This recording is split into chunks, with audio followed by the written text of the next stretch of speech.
Hey guys, hope you are well today. Welcome back to Charlotte Market Insights. If you're new around here, my name is Brian Taylor. I'm the owner of Dreamline Realty right here in Charlotte. And today we're going to talk about what could be one of Charlotte's most affordable zip codes. And we are going to be talking about zip code 28262 today. That is the university area of Charlotte.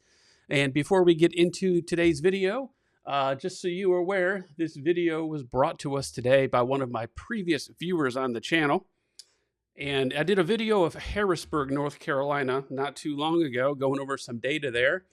And Ray B 1613 says, "Hey, good data. I like the examination of submarkets since each area is so different.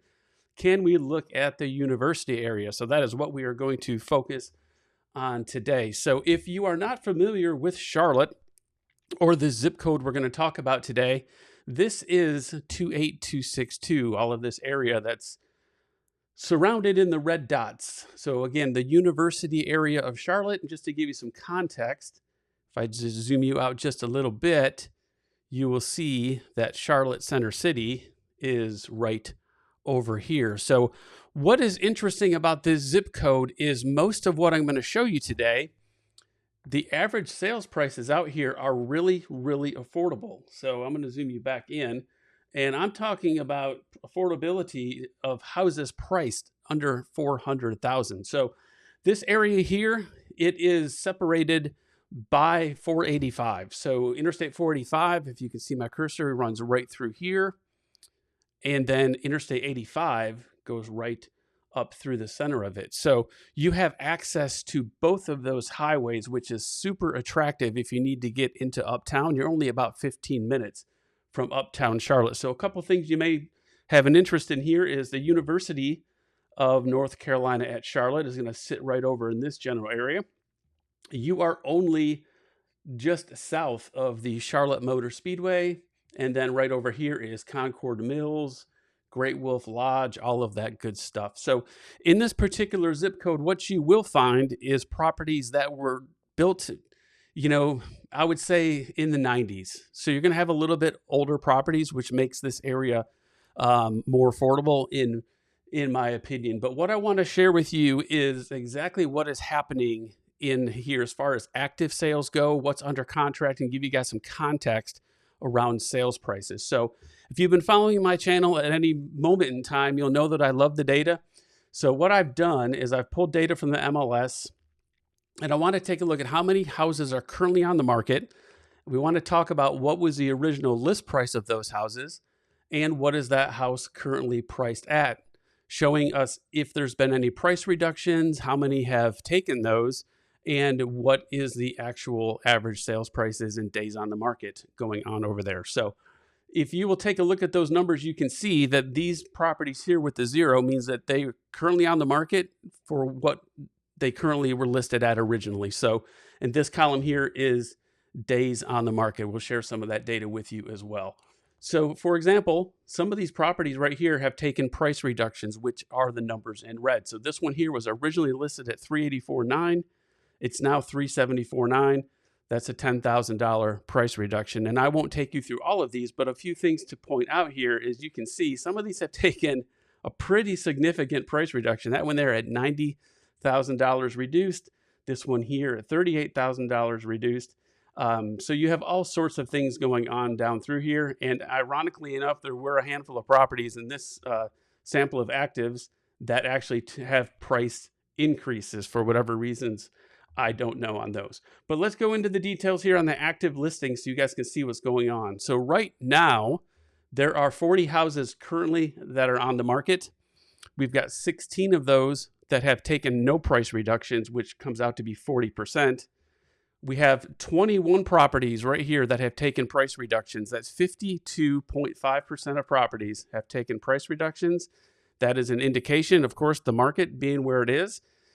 Sellers may have priced their properties too high, trying to reduce those prices to get them sold. And there's the 3 increases that we just talked about. But the average days on the market for these properties right now is 117 days on the market. The lowest priced property in this zip code right now is $275,000, and the highest one being $1,140,000. $9,000, which brings that average sales price to $494,112. And then there are currently 19 properties on the market that are under $400,000, which makes up 47.5%. So if you're looking for a property under $400,000, you've got a very good chance of finding something that you want in this zip code.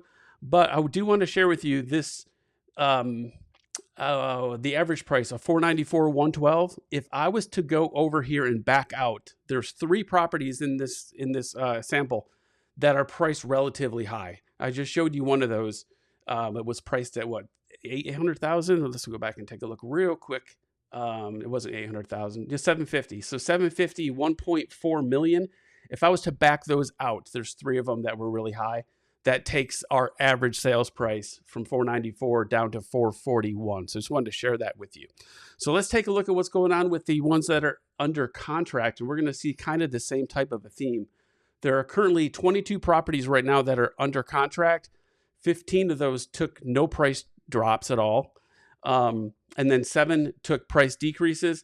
The lowest price that's under contract right now is $237,500, with the highest being $599,900. The average sales price under $400,000 at $382,000, and 14 of those properties under contract, which makes up almost 64%, priced under $400,000. Then I want to take a look at what's happening with the closed sales as well. And in the last 90 days, there's been 52 properties that have closed. 10 of those closed at list price. This one here is interesting. 35 of those closed with a price reduction, making up 67%. Only 7 of those had price increases, but the days on the market was only 37 days. So that's pretty good. Lowest closed sale was $238,500, and the highest closed sale was $795,000, giving us an average price of $381,281. And again, 40 out of those 52, 77% were priced under $400,000. So guys, I hope what I'm sharing with you today is at least somewhat helpful. If it is, go ahead and give this video a like and consider subscribing to the channel. You know, 90% of the people that we're helping through YouTube are moving here from somewhere else. And if that is you, and you're coming here and you really don't know the Charlotte area, but you want to know more about it, and you want a place to start to help you get acclimated with the process, I have created a complete website at charlottemarketinsights.com. Hop over there. I pretty much mapped out exactly what you need to do to make your move here to Charlotte with confidence. So go check that out. You're going to find a whole bunch of guides over here that are going to help you out about learning about different areas around Charlotte. You can download all of these guides right over there. But guys, drop a comment below if you want to know about a different area and the data around it. I love to dive into this stuff just to show you guys, if you're thinking about making a home purchase, my whole goal here is to help you make a very good decision when you do that. And the best way to do that is to understand the actual market and what is happening within all of these suburbs, because Charlotte is one big area, but is broken down into all of these smaller little segments. So guys, once again, thank you guys so much for watching. Subscribe, like the video, and I'll catch you in the next one.